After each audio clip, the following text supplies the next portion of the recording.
Have you ever watched MasterChef or like those reels on Instagram that have someone cooking and you come away feeling wildly confident? You're like, you know what? I have got this. I am practically a chef. And you go and get out your finest olive oil, or you go and find some fancy ingredient in the supermarket that you've never actually cooked with before. And you jump into the kitchen and you try to follow this reel, or you try to remember what the guys did on MasterChef, and you're cooking and cooking and cooking. And then what ends up on your plate is kind of either a disaster or at best nothing like what you saw in the reel or on MasterChef. And it's probably not because you're bad at cooking per se. You're probably great at making eggs on toast or cooking up a quick curry at home. But when it comes to doing something different you haven't done before, you find out that you can't just watch someone do it and expect to be able to magically do it yourself, because you don't know the ins and outs of why it's working. You don't know why you needed the oil at that temperature, or even what temperature you needed the oil at, and all these different nuances. Then when you don't know how it works, you can't actually do a really great job yourself. And this is what I see business owners doing with Canva templates, right? I see people getting really excited. They see this beautiful Canva template. They've purchased something on Etsy, or they've found a really cute thing on Creative Market or Pinterest and even on Canva, and they see this great template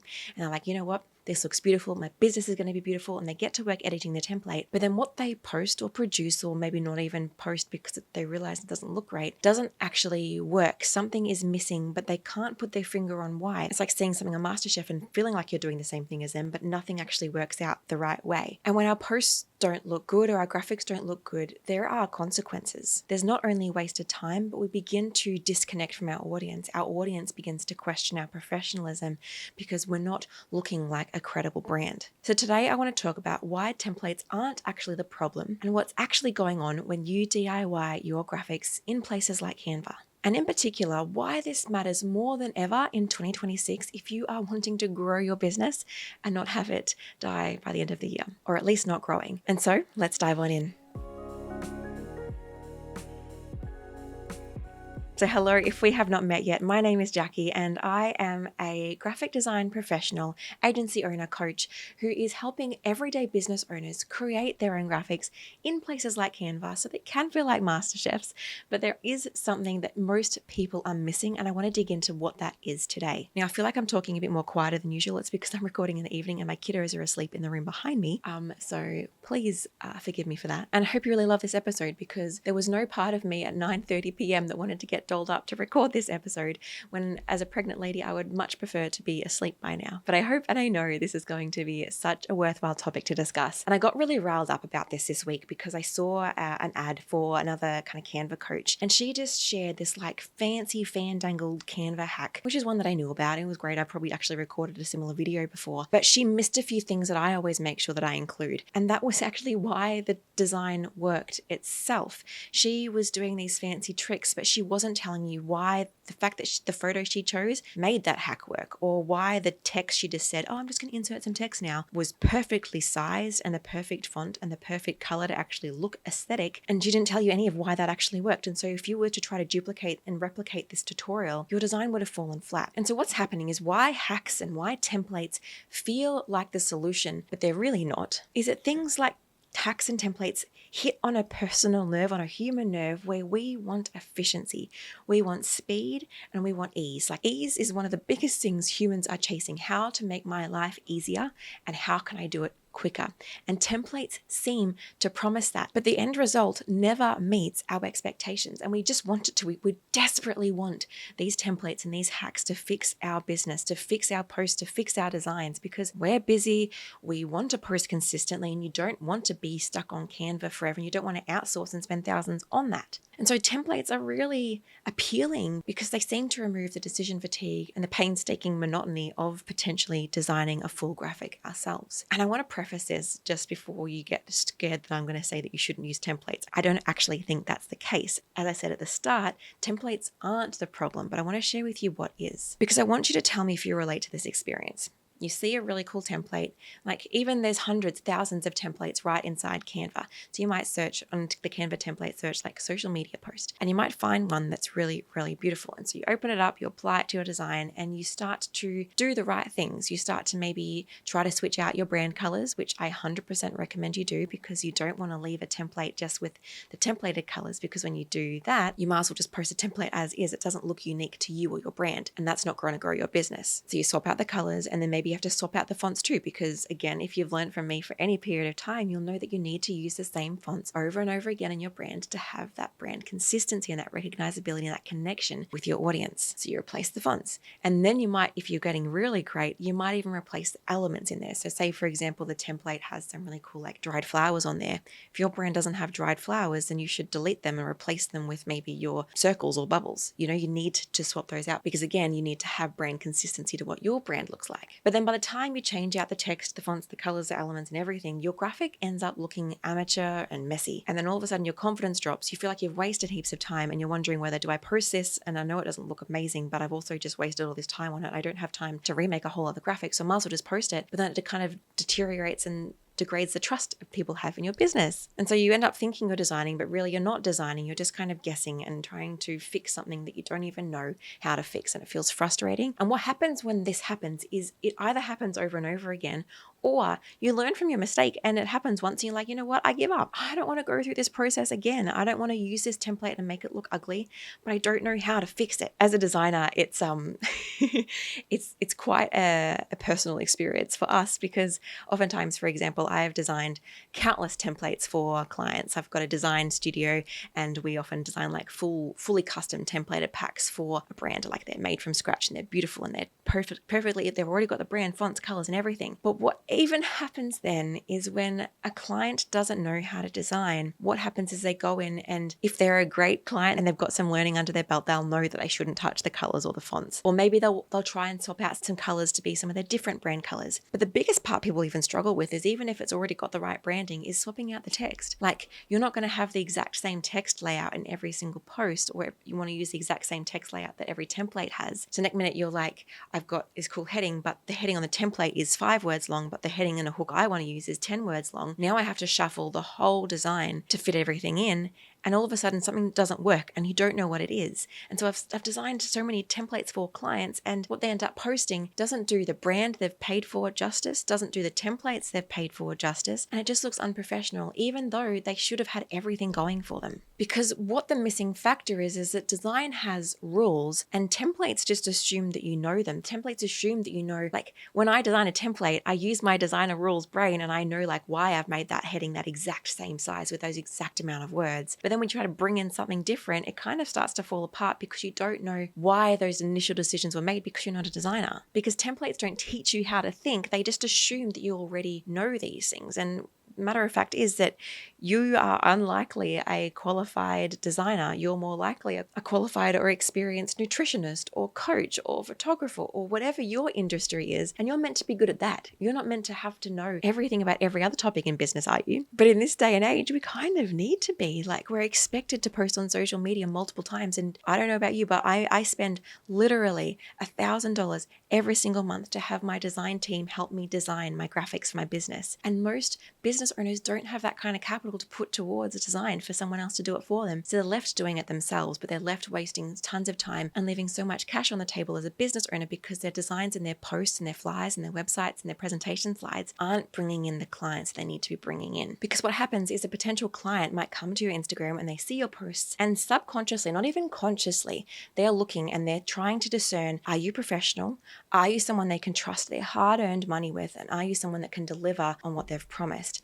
And if your posts don't look professional, if they don't look well designed, we kind of take that thinking and we assume that you're also not great. And like there are workarounds to this. If you have great word of mouth and someone's had great word of mouth, then they're more likely to trust you because of that. But if you're working on someone who hasn't given great word of mouth to you, or someone who's just stumbled across you, or someone who's recommended you but hasn't like given someone like the full, like this person's the best person in the world, they're going to see your graphics and think, maybe you'll find someone else who's a bit more trustworthy, and they move on past. And every single time that happens, you're leaving money on the table that you should be getting because you are great at what you do. Your designs just aren't showing that. And so this is why using templates and doing poor design isn't just an aesthetics problem or a design problem.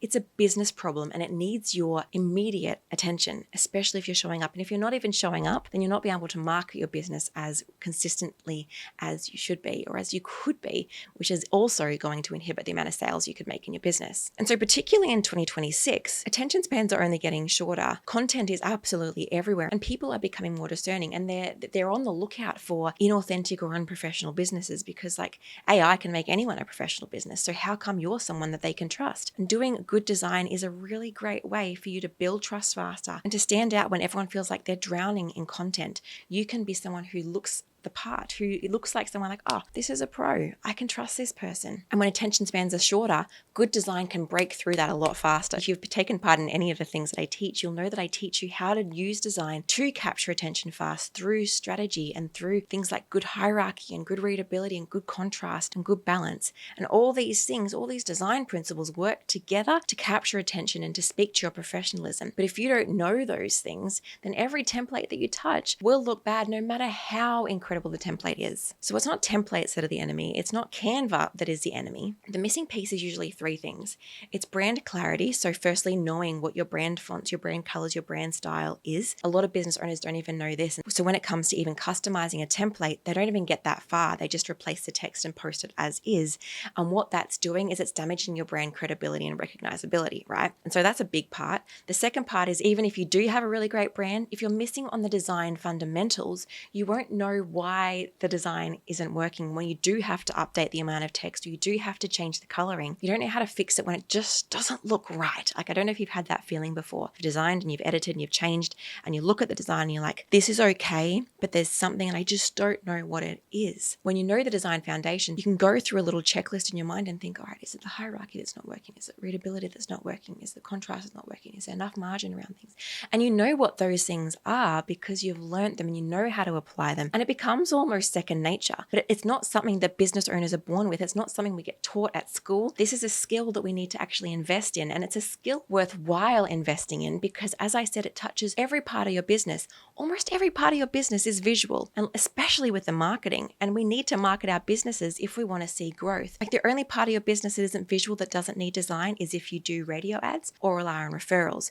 But even those two things usually lead people to a visual place unless you're directing straight to a phone call, which I hate phone calls, so that's not what I'm doing. So I'm directing people to my Instagram or to my website or to a flyer. And so if those visual touch points don't represent my business in a professional and trustworthy way, I'm losing people. So our business relies on visual touch points, and people are judging your business in milliseconds. We don't have time for them to look past the design and actually read our really great copy and trust us that way. If they don't have a reason to trust us quickly through that good design, they're not even going to give themselves the time of day to read what you have to say. There is too much vying for their attention for them to risk wasting time on a business that they don't immediately trust. But I want to encourage you that this is learnable. I have taught hundreds of business owners, just everyday people, not designers, not qualified Canva users, but they're just everyday business owners who have seen the importance of design in their business, and they're just going to learn a couple of design things, a couple of Canva hacks, and get a little bit of feedback so they can take charge of their business. If they pay for templates to get made by a designer even, they have the skills to change them.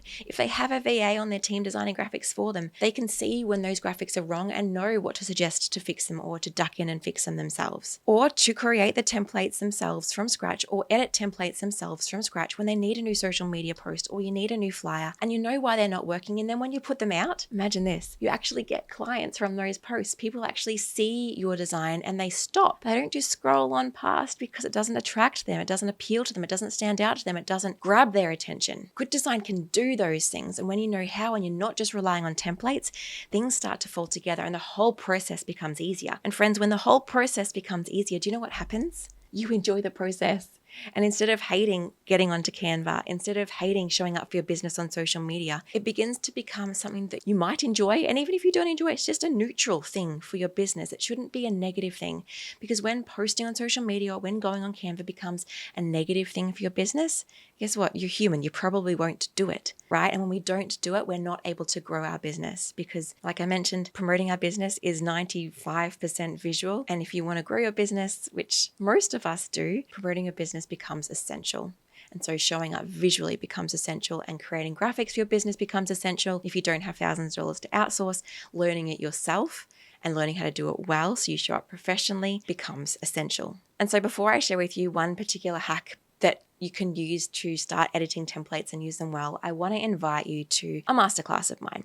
And in there, don't tune out because I said masterclass. It's free for starters, and I talk fast, so you get a lot of value in that 1 hour. And I'm going to share with you 3 design mistakes that people are making when they edit templates, when they design by themselves, when they DIY their graphics that are costing them clients. I'm going to show you 3 mistakes, and you're going to see me fix them and understand why designs aren't working. I'm also going to design live with you in Canva so you can see why designs are working and how you can start doing that for yourself. Plus, I'm going to share with you some Canva shortcuts that are going to save you absolute hours when you're designing. So please join me for that workshop. You can catch the link in the description or just head to whitedeer.com.au/design masterclass. Again, all the links are in the description, so just head there. But I would absolutely love to have you. Okay, so let's just touch on the one tip that you can start implementing today before you start to learn more so that templates don't look horrible when you do edit them. And that is, don't touch the layout. If there is a text box and a column over here and a tick box over here, don't touch the layout. Do everything that you can, because right now you don't have the skills to know why a design is or isn't working. What I want you to do is when you need to put text on that design, you're going to be making the text the same length as what's on that template. The heading and the hook is like 5 words long. Your heading or hook is going to be 5-ish words long. Same with if it's got like some little text underneath, make your text the same length, okay? That's going to help the design to start working when you don't know how to fix it properly. So this is a good first step. The best next step will be to join the design masterclass, because then you're going to actually learn how to do these things properly. The next part of that is to make sure that you do change the colors and the fonts and the elements to match your brand, to make sure it's on brand and not just classic, repeatable, anyone can use this template. So try not to change the layout. That way you're going to be a little bit more foolproof with how your designs are going to go. But I hope to see you at that design masterclass. I can't emphasize enough how important design is for your business in 2026, and how when you actually implement it and invest in doing it properly, how it's going to save you time and how it's going to grow your business so much faster. And so thank you for joining me for this episode. If you haven't already, make sure you hit subscribe, whether you're on YouTube or whether you're listening on your favorite podcasting platform. And if you are on the podcasting platform, feel free to leave me a review. I would absolutely love to know what you love about the podcast so I can do more of that. And if you're watching on YouTube, let me know in the comments what you loved the most about this episode and what you took away. What was your little gold nugget? So thanks for joining me, and I will see you next week for a new episode. Bye.